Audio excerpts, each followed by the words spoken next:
Hello everyone, I'm Safal Pathak from Cambridge Overseas Solutions Private Limited and today we'll discuss about ये जो आपका tourist visa होता है इसको आप वर्क वीज़ा में कन्वर्ट करा सकते हैं कनाडा में जाके, फिर उसके बाद आप पीआर ले सकते हैं।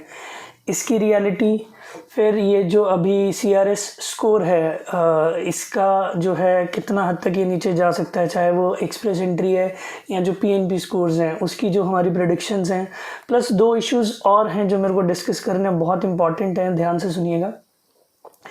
पहला इशू तो ये है कि मेरे को कुछ काफ़ी लोगों के कॉल्स आते हैं कि सर आपकी वीडियोस देखी हैं तो हमें आपसे प्रोसेस स्टार्ट कराना था, या कुछ बोलते हैं कि हमने जो ऑलरेडी प्रोसेस स्टार्ट करवा दिया है। और जब उनसे पूछो कि आपका आइल्स का क्या स्कोर है या आपका ईसीए रिपोर्ट में क्या जो है आपकी कनेडियन इक्विवेलेंसी आई है, आपकी जो क्वालिफिकेशन है उसकी, तो कुछ बोलते हैं कि हमने अभी आइल्स तो कर लिया है, ईसीए नहीं किया है, या ईसीए करा लिया है बट आइल्स नहीं किया है। तो मेरे को एक चीज़ नहीं समझ आई कि जब तक आप लोगों का आइल्स और ईसीए, बड़े ध्यान से सुनिएगा, जब तक आप लोगों का आइल्स और ईसीए ये दोनों नहीं हो जाता है आपका पीआर का प्रोसेस स्टार्ट ही नहीं हो सकता। तो कुछ लोग बोलते हैं कि जी हमने अपना केस बुक करा लिया है, पेमेंट दे दी है और हमारा प्रोसेस चल रहा है। तो भाई मेरा प्रोसेस चलेगा तब जब किसी भी कंसल्टेंट के हाथ में आपकी आइल्स का रिपोर्ट और आपका जो ईसीए रिपोर्ट, ये दो चीज़ों के बिना प्रोसेस स्टार्ट ही नहीं होता। तो जो लोग बोलते हैं कि हम आपके प्रोफाइल के ऊपर वर्क कर रहे हैं, हम आपकी प्रोफाइलिंग कर रहे हैं, हम ये कर रहे हैं, वो कर रहे हैं, भाई कुछ होता ही नहीं है जब तक आपके हाथ में आइल्स का टीआरएफ ना हो और जब तक आपके हाथ में ईसीए रिपोर्ट ना हो। जब तक ये दोनों चीज़ें नहीं है हमारा प्रोसेस स्टार्ट ही नहीं हो सकता। आपका इवन की एक जो अकाउंट होता है ना, एक्सप्रेस एंट्री के लिए अकाउंट भी क्रिएट नहीं किया जा सकता, ठीक है ना। हाँ, उसमें कुछ डिटेल्स आप डाल दोगे बट वो उसको आप ट्रांसमिट नहीं कर सकते एम्बेसी में, है ना। तो जब उसको ट्रांसमिट ही नहीं कर सकते तो वो वैसे भी एक 60 डेज के लिए वैलिड रहता है। फॉर एग्जाम्पल आप बोलते हो कि जी मैंने ईसीए नहीं कराया, तो ईसीए को आज की डेट में 4 से 6 महीने 7 महीने भी लग रहे हैं। और कोई बोलता है कि यार मैंने आपका प्रोफाइल क्रिएट कर दिया, वो जो प्रोफाइल क्रिएशन है वो 2 मंथ के लिए वैलिड है और उसको ट्रांसमिट किया नहीं जा सकता बिना आपके आइल्स के टीआरएफ के और बिना आपके ईसीए रिपोर्ट के। तो यानी कि जब तक किसी के हाथ में आपका आइल्स का टीआरएफ या आपकी ईसीए रिपोर्ट, ये दो चीज़ें नहीं होंगी, आपका प्रोसेस स्टार्ट ही नहीं हो सकता पीआर का। तो इन चक्करों से बचो, किसी को पहले पैसे मत पकड़ाओ, पहले अपनी इन दो चीज़ों को कर लो। मेरे पास भी कोई आता है जब मैं पूछता हूँ कि भाई आपका ईसी और आइल्स हो गया है, अगर नहीं हुआ है तो आपका प्रोसेस ही नहीं स्टार्ट हो सकता। तो जब प्रोसेस ही नहीं स्टार्ट हो सकता तो पैसे किस चीज़ के देने आपने, है ना।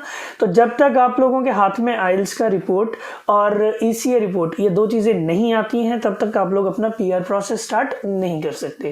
पहला इश्यू ये था। दूसरा इश्यू एक और था, मेरे को एक और किसी का कॉल आया, तो सस्कैचुअन की उन्होंने पीएनपी अप्लाई कर रखा था और ऑलरेडी उनका आइल्स में CLB 8 स्कोर था और एज भी उनकी आई गेस 33 या 34 के अराउंड थी। तो मैंने कहा आपको फिर आपके जो कंसल्टेंट है उन्होंने क्या सजेस्ट किया है। कहते जी मेरे को मेरे कंसल्टेंट ने सजेस्ट किया, मैं आइल्स की प्रिपरेशन कर रहा हूँ 8777 लेने के लिए। तो बड़े ध्यान से सुनना, सस्कैचुअन की पीएनपी के लिए आपको CLB 8 विच मीन्स की लिसनिंग में 7.5, बाकी सब में 6.5 6.5 6.5 हो तो आपको कितने पॉइंट्स मिलते हैं? 20 पॉइंट्स मिलते हैं। अब सस्कैचुअन की पीएनपी के लिए अगर आपका CLB 9 हो यानी कि 8777 हो, फिर कितने पॉइंट मिलते हैं? फिर भी 20 पॉइंट्स मिलते हैं। अगर आपका सस्कैचुअन की पीएनपी के लिए CLB 10 हो, फिर कितने पॉइंट्स मिलते हैं? फिर भी 20 पॉइंट्स मिलते हैं। तो जब आपको मैक्सिमम पॉइंट्स ही CLB 8 लेके मिल गए हैं तो आपको 8777 लेने की ज़रूरत क्या है? ज़रूरत क्या है 8777 लेने की? मिलने तो फिर भी 20 ही है ना। तो मतलब लोगों को नहीं समझ आता है या लोगों को बेवकूफ़ बनाया जाता है। तो बड़े ध्यान से सुनिए, अगर आप सस्कैचुअन की पीएनपी की बात कर रहे हैं, कोई कंसल्टेंट आपको बोलता है आप 8777 ले लीजिए, कोई फ़ायदा नहीं होना भाई। मेरे CLB 8 के भी 20 हैं, CLB 9 के भी 20 हैं और CLB 10 के भी 20 हैं। जब मिलने ही 20 हैं तो मैं 9 या 10 लेके करूँगा क्या? 9 या 10 तो तब लूँ जब मेरा एक्सप्रेस एंट्री में कुछ हो रहा हो, तब तो उसके लिए आप एफर्ट्स करो। मैंने आपको पहले भी बताया, अगर आप एक्सप्रेस एंट्री के लिए नहीं बन रही है बात तो फिर आप पीएनपी की तरफ जाएंगे। अगर जो आप सस्कैचुअन की पीएनपी की बात करें तो CLB 8 से भी 20, 9 से भी 20, 10 से भी 20, तो जब मिलना ही 20 है तो फिर 8 और 9 में क्यों लोग आपको बेवकूफ़ बना रहे हैं, तो बेवकूफ़ बनना बंद कीजिए। तीसरी चीज़ बहुत important, yes it is possible कि आप यहाँ से जाते हैं कनाडा टूरिस्ट वीज़ा पे, आप उसको वहाँ जाके वर्क में कन्वर्ट कराते हैं जो आपको कल को पीआर में हेल्प करता है। It is possible. पहली चीज़, जब आपको एक ये रास्ता भी बताया जाता है कि आप ऐसा कीजिए, आप या तो पीएनपी के थ्रू, एक्सप्रेस एंट्री में नहीं बन रही बात, पीएनपी के थ्रू भी आपके चांसेस बहुत ज़्यादा ब्राइट नहीं है। आप एक ये ट्राई करके देख लो कि पहले आप टूरिस्ट वीज़ा अप्लाई करो, उसको वहाँ पे जाके वर्क में कन्वर्ट करा के पीआर ले लेना। बट इस चीज़ का आप लोगों ने खास ध्यान रखना है कि जब आप अपना टूरिस्ट वीज़ा अप्लाई करेंगे तो आप इस चीज़ का खास ध्यान रखिए कि उसमें जो आपकी प्रोफाइलिंग की जा रही है वो इस चीज़ को माइंड में रख के की जाए कि कल को आपने पीएनपी अप्लाई करना अगर आपका टूरिस्ट वीज़ा रिजेक्ट हो गया। ये ना हो, आप कई बार होता क्या है कि हम अपने डॉक्यूमेंट्स कंसल्टेंट्स को दे देते हैं कि आप ये मेरा, किसी और से मतलब किसी को बोला यार तू मेरा टूरिस्ट वीज़ा अप्लाई कर दे, उसने अपनी मर्जी से लगा दिया, जॉब लगाया, बिजनेस लगाया, पता नहीं क्या लगा, आईटीआरस कितनी लगाई कितनी नहीं लगाई, भगवान ना करे अगर वो रिजेक्ट हो गया तो फिर आप क्या करते हैं, चल यार अब मैं पीएनपी लगाता हूँ, ठीक है। तब पीएनपी लगाएंगे, पहले आपको पता नहीं प्रोफाइल क्या, और अब आप लगा रहे हैं उसको क्या बोलते हैं पीएनपी में। हो सकता है पहले उसने बिजनेस दिखाया, जो पीआर लगा रहा है वो आपकी जॉब दिखा दे। तो वो इस चीज़ का बड़ा खास ध्यान रखिए कि अगर आप पहले टूरिस्ट वीज़ा के थ्रू ट्राई करना चाहते हैं कीजिए, बट मेक श्योर कि आपकी प्रोफाइलिंग सेम रहे जो कल को आपने पीआर के लिए अप्लाई करना है। अगर आप अपने आप को एक कंप्यूटर प्रोग्रामर दिखा रहे हैं पीआर के लिए तो कंप्यूटर प्रोग्रामर ही दिखाइए अपना जो है टूरिस्ट वीज़ा के लिए, ठीक है। तो इस चीज़ का खास ध्यान। दूसरी चीज़ जो बहुत इंपॉर्टेंट है, अब कुछ लोगों को लगता है कि हम यहाँ से टूरिस्ट वीज़ा पे जाएंगे, वहाँ जाके इंटरव्यूज़ में अपीयर होंगे और इंटरव्यूज़ में अपीयर होने के बाद जो है हमारा क्या बोलते हैं कि जॉब लग जाएगी। देखिए सर, अब क्या बोलूँ, ये आज की डेट में बना हुआ है बिज़नेस। अगर आप लोगों को लगता है कि आप यहाँ से टूरिस्ट वीज़ा लेके जाएंगे, वहाँ जाके आप इंटरव्यूज़ में अपीयर होंगे तो आपको जॉब मिलेगी, ऐसा नहीं होता है। बहुत से लोग कहते हैं यार जॉब के लिए मैंने naukri.com से अप्लाई करा, मॉन्स्टर से अप्लाई करा, कनेडियन जॉब बैंक्स में जाके अप्लाई करा, लिंक्डइन से अप्लाई करा, तो बात बनती नहीं है। भाई मेरे बात बनती पता क्यों नहीं है, क्योंकि ये बना हुआ है बिज़नेस। जॉब आपको वहाँ पे जाके इंटरव्यूज़ में अपीयर होके नहीं मिलेगी, आपको वहाँ जाके जॉब को ख़रीदना पड़ेगा, ठीक है ना।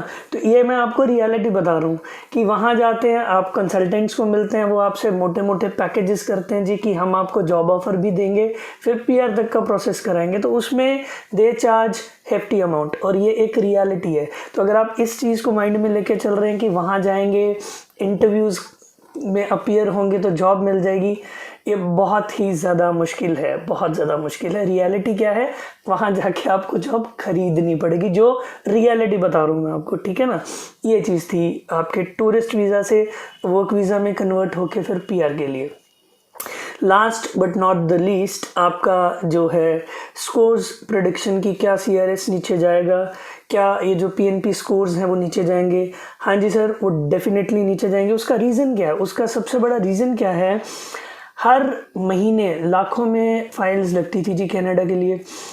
इंडिया से ही नहीं, इंडिया से बांग्लादेश, नेपाल, पाकिस्तान, चाइना, बहुत सारी कंट्रीज़ हैं जो फाइल्स लगाती थी।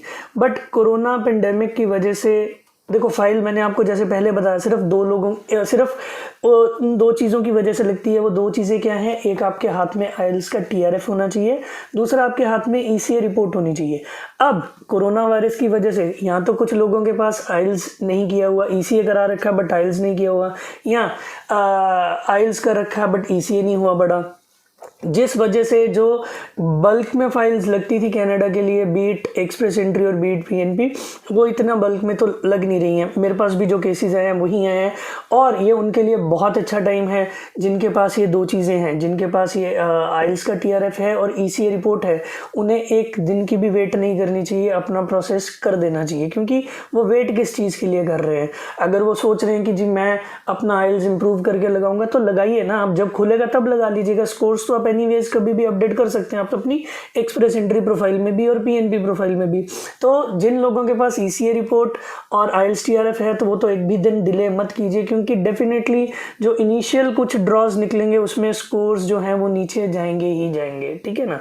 तो रीज़न उसका यही है कि देखो उनको इमिग्रेंट्स तो चाहिए बट फाइल्स उतनी लग नहीं पा रही हैं। तो फाइल क्यों नहीं लग पा रही है, ना तो कुछ के पास ईसीए नहीं है, कुछ के पास आइल्स नहीं है। तो जिनके पास है वो इस चीज़ का बेनिफिट उठाओ, और जिनके पास नहीं है वो भी इस प्रोसेस में जाएं, क्योंकि कुछ ईसीए बॉडीज़ हैं जो ऑनलाइन सर्विसेज दे रही हैं। तो इस चीज़ का बेनिफिट लें और अपनी प्रोफाइल को स्ट्रॉन्ग करें, ठीक है। तो इसी के साथ आज का वीडियो एंड करते हैं। प्लस मेरी जो नेक्स्ट वीडियो होगी वो टूरिस्ट वीज़ा के ऊपर फैक्ट्स एंड फिगर्स के साथ आऊँगा, क्योंकि आने वाले टाइम पे आप लोगों के जो टूरिस्ट वीज़ाज़ हैं, शेंगन कंट्री का हो जाए, कनाडा हो जाए, यूके हो जाए, जो कि टफ थे, जो अच्छी प्रोफाइल्स को भी रिजेक्ट कर दिया जाता था, वो अब जो एक एवरेज प्रोफाइल भी होगी उसको भी ग्रांट होगा। दूसरी चीज़, एक वीक प्रोफाइल को आप बेटर प्रोफाइल कर सकते हैं, एक एवरेज प्रोफाइल को भी बेटर प्रोफाइल किया जा सकता है। बहुत सारे वेज होते हैं, आप कांटेक्ट कीजिए, आपको मैं वो वेज भी बताऊंगा। तो बाकी आज के लिए इतना ही। बाकी डोंट फॉरगेट कि आप इस चैनल को मेरे सब्सक्राइब करें और बेल जो है आइकन को प्रेस करें कि मेरी जो नेक्स्ट वीडियो है ये जो टूरिस्ट वीज़ा पे, उसको आप मिस नहीं करें, ठीक है। Thank you very much.